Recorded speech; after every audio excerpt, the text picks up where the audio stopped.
Masa di mana semilir angin menyejukkan hati kita semua. Cahaya mentari terbenam dan terbit dari ufuk timur memberikan kehangatan bagi seluruh warga istana.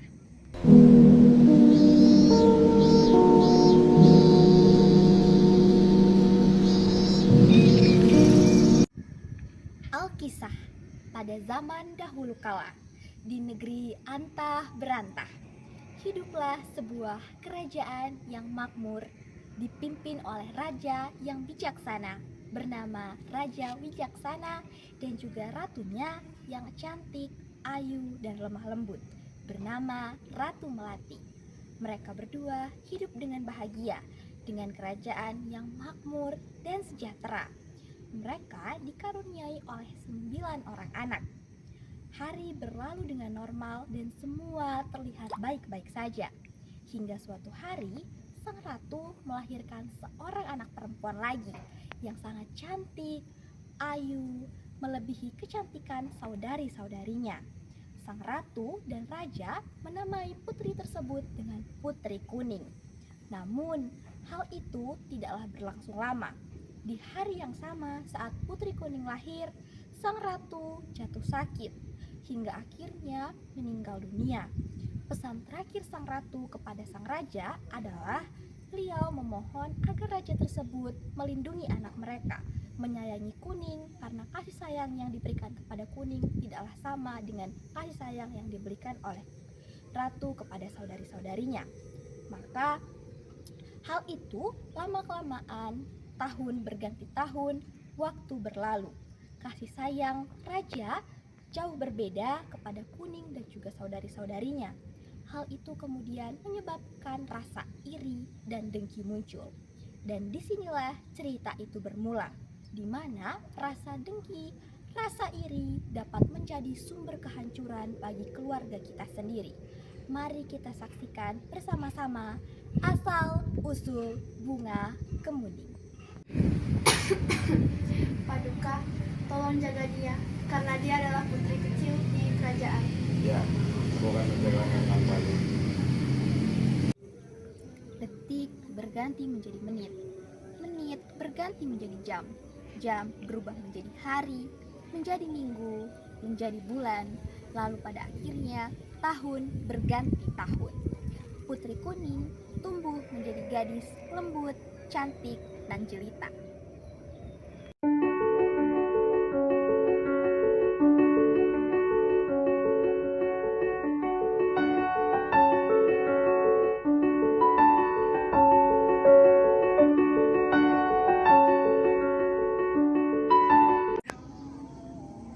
Tahun demi tahun pun berlalu. Kasih sayang Raja Wicaksana kepada Putri Kuning kian membesar, semakin hari semakin membesar. Hal ini memicu kecemburuan dari 9 saudari-saudarinya. Raja Wicaksana senantiasa menanyakan kepada Putri Kuning, apakah ia sudah makan, apakah Putri Kuning baik-baik saja, apakah Kuning bahagia, karena Raja Wicaksana memastikan Putri Kuning mendapatkan kasih sayang yang tidak bisa diberikan oleh Ratu Melati kepadanya. Maka pada akhirnya saudara-saudaranya tidak bisa menyembunyikan kecemburuannya lagi. Semakin hari, rasa yang awalnya kecil kian lama kian membesar. Kecemburuan dan rasa cinta tak lagi berada di poros yang seharusnya. Saudara-saudaranya mulai menyimpan dendam kepada Putri Kuning. Semakin hari, interaksi antara Putri Kuning dan juga Raja menyebabkan rasa cemburu itu semakin membara.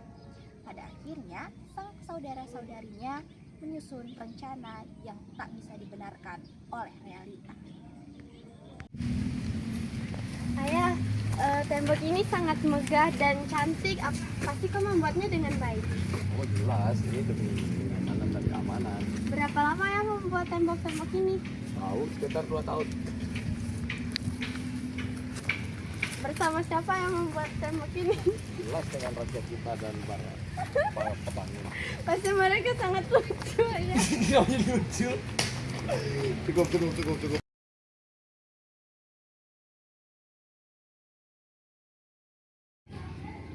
tengah badai yang menyelimuti istana, Putri Kemuning tetap menjadi embun yang menyejukkan. Tangannya tak pernah lelah untuk merawat bunga, dan ia tak pernah sedikit pun menyimpan kebencian.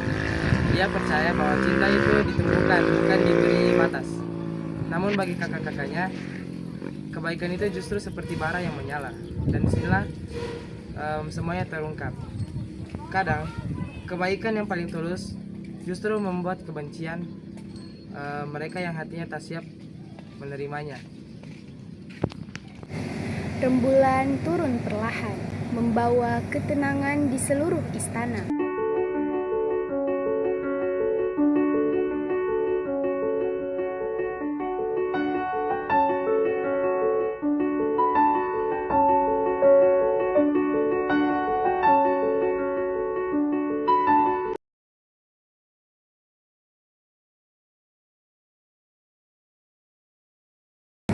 Tetapi tidak di hati tiga putri yang tengah berkumpul dalam cahaya lampu minyak. Di balik pintu tertutup itu, keputusan mulai dibicarakan. Lestari penuh kemarahan, Sinta gelisah namun terbawa arus. Nirmala dingin dan penuh perhitungan. Tiga hati yang dipenuhi rasa tertekan kini bersatu dalam satu kesepakatan yang kelam. Putri Kuning harus disingkirkan. Inilah momen ketika cinta berubah menjadi murka. Ketika saudara-saudara mampu melihat saudara lainnya sebagai ancaman. Ketika akal tertutup oleh emosi dan hati dikuasai bayang-bayang gelap. Di malam itu, masa depan Putri Kuning telah ditentukan tanpa ia ketahui. Masa depan yang tak pernah ia bayangkan dan tak pernah ia layak dapatkan. Aku muak melihat Kuning. Ayah seakan tak memperhatikan kita karena dia. Lantas apa yang kamu inginkan, Lestari? Kita singkirkan saja dia sebelum dia menyingkirkan kita. Kau benar. Pagi itu, angin bertiup lebih pelan. Seolah seluruh alam merasakan sesuatu yang tidak beres.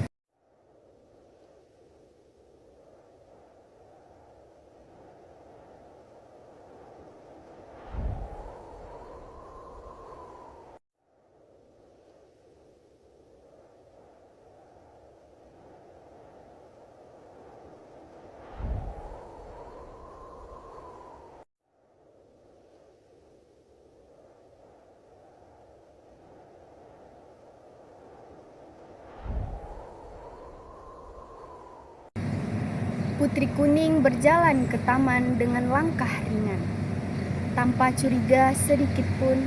Namun, di balik pepohonan, tiga sosok sedang menunggu. Dengan niat yang tertanam dari malam sebelumnya, mereka menyambut Putri Kuning dengan senyum palsu. Senyum yang menutupi sesuatu yang jauh lebih gelap dari bayangan pagi itu. Tragedi itu terjadi begitu cepat, begitu sunyi, seakan alam pun menundukkan kepala. Bunga-bunga ini tampak layu. Apakah kau mengerti isi hatiku? Adikku, ayo kita pergi ke sana. Mari kita menanam pohon bersama. Kita mau kemana, Kak? Ke sana. Ayo, jangan tarik saya, Kak. Kakak, siapa yang kau panggil kakak? Aku bukan kakakmu.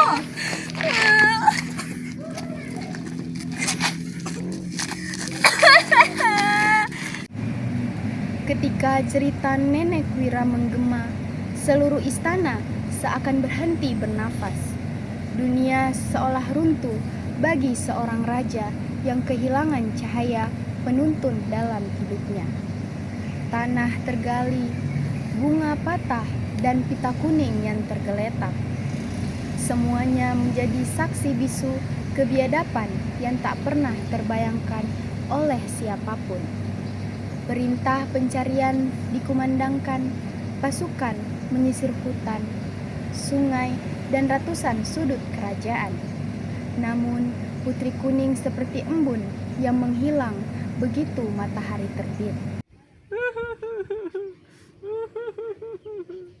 Apa yang mereka mereka lakukan padamu, Tuan Putri.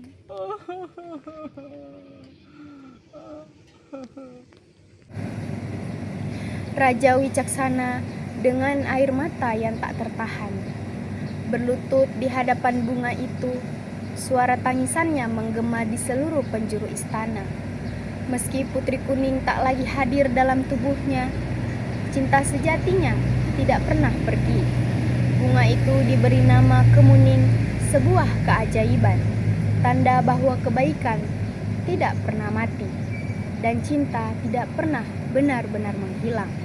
Ia hanya berubah bentuk menjadi sesuatu yang lebih abadi.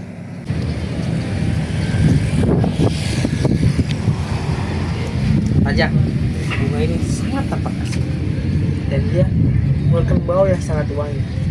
Apakah ini Kemuning? Mungkin saja. Kisah Putri Kemuning bukan hanya legenda. Ia adalah cermin bagi setiap hati manusia.